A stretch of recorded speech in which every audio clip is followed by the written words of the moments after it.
আজকে আমি বানাবো একটু অন্যরকম ভাবে ডিম টোস্ট। তাহলে চলুন আমি কিভাবে ডিম টোস্টটা বানাচ্ছি দেখুন। প্রথমে ব্রেড থেকে এইভাবে চারকোনা বক্স করে মাঝের অংশটা কেটে নেবেন। মাঝের অংশটা বের করে রেখে দেব এইভাবে।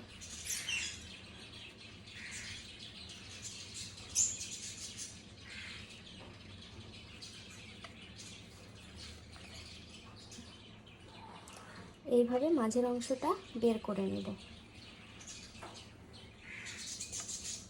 এটাকেও ওইভাবে করে নেব। যে হয়ে গিয়েছে আমার মাঝের অংশটা বের করা।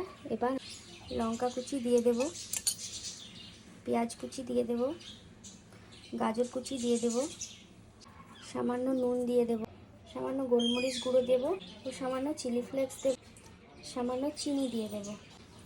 এবার এটা ভালো করে মাখিয়ে ডিমটা দিয়ে দেব। এবার এটা মিক্স করে নেব।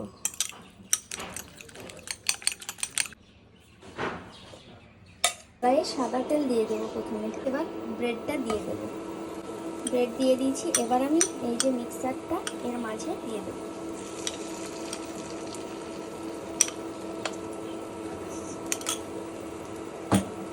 এবার আমি এই ব্রেডটা এর মাঝে দিয়ে দেব।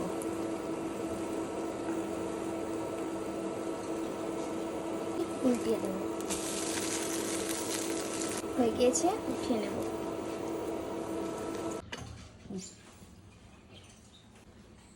হয়ে গিয়েছে পুর ভরা ডিম টোস্ট। এই যে আপনাদেরকে কেটে দেখাচ্ছি।